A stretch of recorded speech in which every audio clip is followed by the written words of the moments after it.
রবিন, দ্বিতীয় সেশনে যে রুদ্ধদ্বার বৈঠক হবে সেখানে কি কি বিষয় গুরুত্ব পেতে পারে তার বিষয়ে কোনো তথ্য আপনার কাছে থাকলে জানাবেন, একই সাথে দলের নীতি নির্ধারকরা কি বলছেন আমাদেরকে একটু জানাবেন। কলি, ঠিক এই মুহূর্তটাই বলা চলে অনেকটা দ্বিতীয় সেশনের একটা অংশ শুরু হয়ে গেছে। অর্থাৎ বিএনপির ভারপ্রাপ্ত চেয়ারম্যান তারেক রহমান যখন উদ্বোধনী বক্তব্য দিলেন তার পরপরই প্রধান অতিথি বিএনপি চেয়ারপারসন বেগম খালেদা জিয়ার বক্তব্য শেষেই বলা চলে যে সেশনটি শুরু হলো সেটি সেই রুদ্ধদ্বার সেশন এখন যেটি চলছে, যেখানে মূলত একটা অনির্ধারিত বক্তব্য, অর্থাৎ অনির্ধারিত হলেও তৃণমূল এবং কেন্দ্রের যেসব নেতৃবৃন্দ এই বর্ধিত সভায় যোগ দিয়েছেন তারা যারা বক্তব্য রাখতে চায় তাদের নাম জমা দিয়েছেন। সেই জমা দেওয়া নামের তালিকা থেকেই বলা চলে এক প্রকার টোকেনের মধ্য দিয়ে নির্ধারিত হচ্ছে বক্তা এবং তারা তাদের মতামত উপস্থাপন করছেন। সেই মতামতে যেটুকু প্রাধান্য পাচ্ছে যে আগামী পথ চলা তারা কিভাবে চলতে পারেন এবং বিগত দিনের অভিজ্ঞতার কথাগুলি মূলত তারা তুলে ধরছেন বেশি। অর্থাৎ বিগত শাসন আমলে, আওয়ামী শাসন আমলে তাদের কি ধরনের নিপীড়ন নির্যাতনের মুখোমুখি হতে হয়েছে, আন্দোলন সংগ্রামে কতটা কঠিন সময়ের মুখোমুখি হতে হয়েছে, সেই সব বিষয়গুলোকে তারা তুলে ধরছেন এবং তারা তাদের নানান ধরনের আক্ষেপের কথাও বলছেন। কখনো দলের গুরুত্বপূর্ণ পদ, কখনো দলীয় শৃঙ্খলা ভঙ্গের অভিযোগ পরস্পর বিরোধী, সেই সব জায়গাগুলোতে খানিকটা আক্ষেপ স্পষ্ট পাচ্ছে। Vision hot and cool AC 4-way solenoid valve টেকনোলজিতে হিটিং ও কুলিং দুই মোডেই কাজ করে সমানভাবে। Vision hot and cool AC.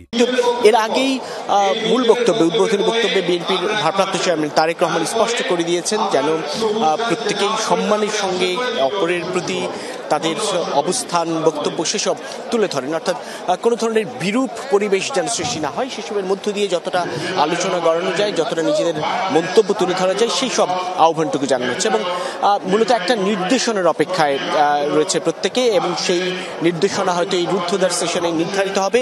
আগামীর কর্মপরিকল্পনা সেটি হয়তো বা প্রকাশিত হবে না অনেক ক্ষেত্রে, অনেক বিষয়গুলো, তারপরেও আমরা নেতৃবৃন্দের মতামতের মধ্য দিয়ে সেসব জানানোর চেষ্টা করব। অনেক ধন্যবাদ আপনাকে রবিন। আমার আরেক সহকর্মী আমাদের সঙ্গে যোগ দিয়েছেন এর মধ্যে, আরিফিন শাকিলের কাছে যাব। শাকিল, সাইফুদ্দিন রবিন বেশ কিছু গুরুত্বপূর্ণ তথ্য দিলেন, নীতি নির্ধারকরা কি রকম দিক নির্দেশনা দিয়েছে। তৃণমূলের নেতাদের সাথে আপনার কথা হয়েছে কিনা, তারা কি বলছেন এই নির্দেশনা নিয়ে? ধন্যবাদ কলি। মূলত যে নির্দেশনা দেওয়া হয়েছে সেই নির্দেশনা নেতাকর্মীরা বলছেন যে ঐক্যের যে বার্তা দেওয়া হয়েছে সেই ঐক্যবদ্ধ থাকা এখন তাদের জন্য সবচেয়ে বড় চ্যালেঞ্জ এবং আপনি যদি আপনাকে ছবি তো দেখাতে চাই, এরই মধ্যে কিন্তু নেতারাও বক্তব্য রাখছেন এই অধিবেশনে। সেই অধিবেশনে তারেক রহমানও কিছুক্ষণ পরপর প্রশ্নের উত্তর দিচ্ছেন এবং তার নেতাকর্মীরা যারা এসছেন প্রতিনিধিরা তারা বারবার একটি কথা বলা হচ্ছে, দলের প্রধান এবং দুই শীর্ষ নেতা যে ঐক্যের বার্তা দিয়েছেন, আগামী নির্বাচনকে সামনে রেখে দলকে গোছানোর যে বার্তা দিয়েছেন সেই বার্তাটা তাদেরকে এখন ধারণ করতে হবে। দলের সর্বস্তরে গণতন্ত্র যেমন প্রতিষ্ঠা করতে হবে, তেমনি প্রত্যেক জায়গায় যেন গত 5 আগস্টের আগে যারা আন্দোলন সংগ্রামে যারা ছিলেন, যারা নেতৃত্ব দিয়েছেন, যারা গুম খুনের শিকার হয়েছেন কিংবা নিপীড়নের শিকার হয়েছেন, সেই ত্যাগী নেতাদেরকে যেন মূল্যায়ন করা হয় এবং সেই মূল্যায়নের জায়গা থেকে তারা বারবার বলছেন যদি সুদক্ষ নেতৃত্ব যদি সব জায়গায় দেওয়া যায়, সব জায়গায় প্রতিষ্ঠিত করা যায়, সেক্ষেত্রে আগামীর যে চ্যালেঞ্জ সেই চ্যালেঞ্জ মোকাবেলা সহজ হবে। এবং আজকের এই বর্ধিত সভা থেকে দলের প্রত্যেক স্তরে একটি বার্তাই বারবার বলার চেষ্টা করা হচ্ছিল যেন সবাই ঐক্যবদ্ধ থাকেন।